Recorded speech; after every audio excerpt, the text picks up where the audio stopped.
Curved सीम। लगभग सारे पोशाक जैसे सलवार कमीज, शर्ट, ब्लाउज या टॉप में घुमाव वाली जगह होती है, जैसे कि नेकलाइन यानी कि गला और आर्म होल, जहां पर कर्व्ड सीम की जरूरत होती है। इसलिए कर्व्ड सीम यानी कि घुमावदार सीम पोशाक बनाने के लिए एक बहुत जरूरी हिस्सा है और इसी कर्व्ड सीम के बारे में हम इस पाठ में सीखेंगे। उद्देश्य: इस पाठ के अंत में आप कर्व्ड सीम को पहचान पाएंगे, कर्व्ड सीम को सिल पाएंगे। कर्व्ड सीम क्या है? कर्व्ड सीम एक साधारण सीम है। दो तरह के कर्व्ड सीम हैं, एक जिसका बाहर का घुमाव है और दूसरा जिसका अंदर की तरफ घुमाव है। वे ऐसे दिखते हैं।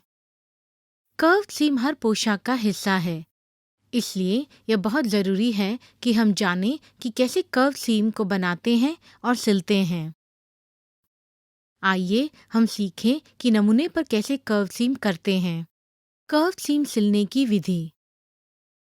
इस नमूने के लिए आपको ये चीज़ों की ज़रूरत होगी: सूती कपड़ा, सीधा रूलर, पैटर्न स्क्वायर, सीधे पिन, नापने की टेप, दर्जी की चौक, शेयर्स, एक छोटी कैंची, विद्युत रंग के धागे, इस्त्री पेटी और सिलाई मशीन।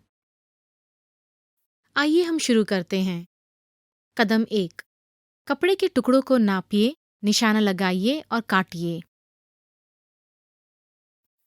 सबसे पहले सूती कपड़े के 2 सतह लीजिए। एक रूलर, पैटर्न स्क्वायर, नापने की टेप और दर्जी की चौक से एक 10 इंच बाय 20 इंच का चौकोन उसके ऊपर बनाइए।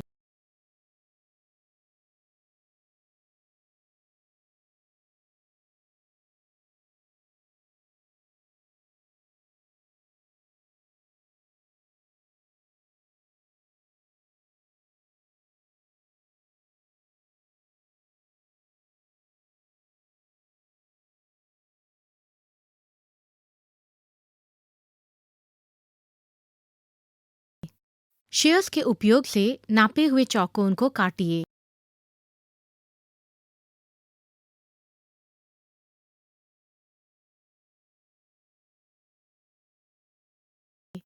कदम 2, बीच में एक कर्व्ड लाइन यानी कि घुमावदार रेखा बनाइए और लाइन पर काटिए।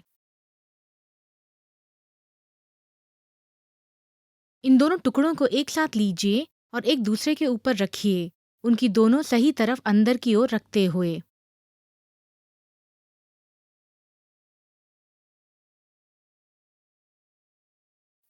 पैटर्न स्क्वायर बीच में रखिए और कर्व्ड लाइन की निशानी बनाइए। अब दोनों कपड़ों को एक साथ रखने के लिए सीधे पिन का इस्तेमाल कीजिए।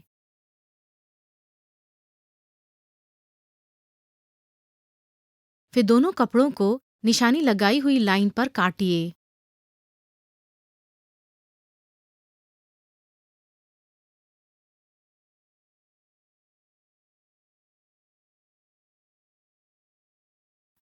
कदम 3, सीम अंतर पर निशानी लगाइए। अब आपके पास 2 नमूने हैं, जिसके हर एक में 2 टुकड़े हैं, एक जिसका बाहर का घुमाव है और दूसरा जिसका अंदर की तरफ घुमाव है। एक पैटर्न स्क्वायर, नापने की टेप और दर्जी की चौक से दोबारा नापिए और 1 इंच सीम अंतर की निशानी दोनों नमूने के ऊपरी कपड़े के उल्टे तरफ लगाइए।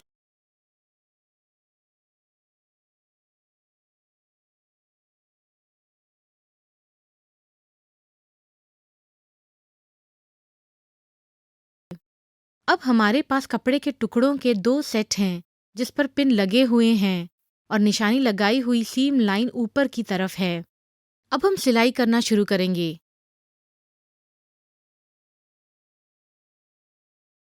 सिलाई करने से पहले एक टिप्पणी: कर्व सीम को बनाते समय और आकार देते समय हमें बहुत सावधानी बरतनी चाहिए।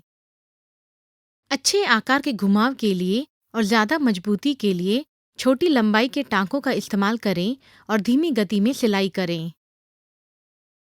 सबसे पहले हम बाहरी घुमाव वाले कर्व सीम की सिलाई की शुरुआत करेंगे। कदम 4, बाहरी घुमाव वाले कर्व सीम की सिलाई कीजिए। स्टिच लेंथ रेगुलेटर से सिलाई की लंबाई साधारण सिलाई से छोटी सिलाई में बदलिए।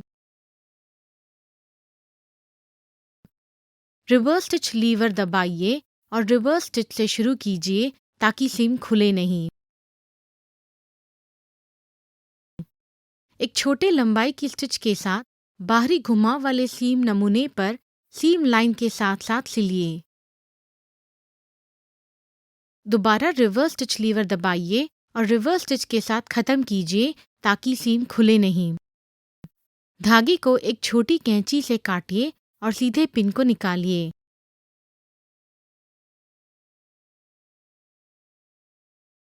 कदम 5, सीम अंतर में छोटी छोटी काट लगाइए।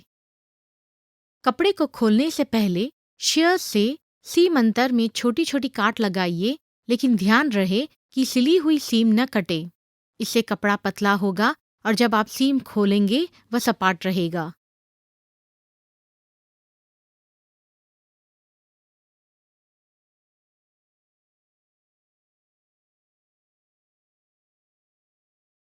अब जब आप खोलेंगे तब दोनों उल्टी बाजू एक दूसरे के सामने होंगी।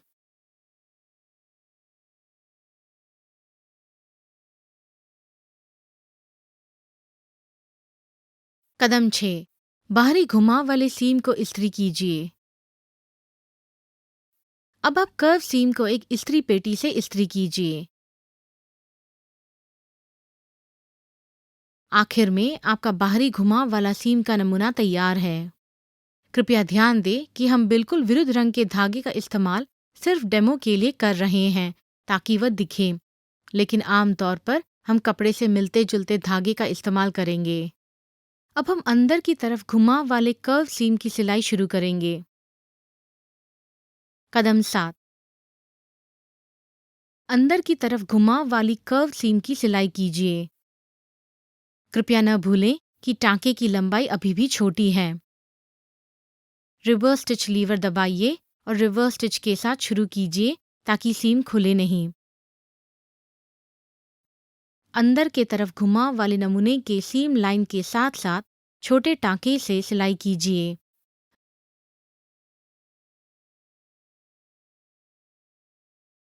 दोबारा रिवर्स स्टिच लीवर दबाइए और रिवर्स स्टिच के साथ खत्म कीजिए ताकि सीम खुले नहीं। धागे को एक छोटे कैंची से काटिए और सीधे पिन को निकालिए। कदम 8, सीम अंतर के अंदर छोटे छोटे काट लगाइए।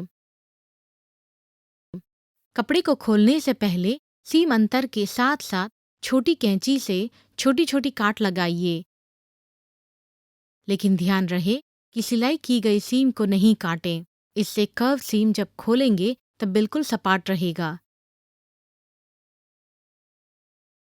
इस बारी खोलने के बाद दोनों उल्टे बाजू एक दूसरे की तरफ मुंह करके होंगे।